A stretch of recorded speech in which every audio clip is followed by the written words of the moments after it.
तसं आता येणाऱ्या पेशंटचा ओघ किंवा त्यांच्या अपेक्षा बदललेल्या आहेत.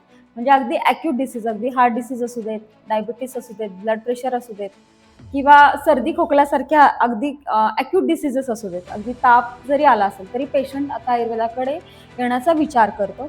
आणि कोरोनासारख्या जेव्हा आजार लोकांना झाले, त्या काळात सुद्धा बऱ्याच लोकांनी अप्रोच केलं आणि त्यामध्ये पण चांगल्या पद्धतीचं यश हे आम्हाला रुग्णांना देता आलं.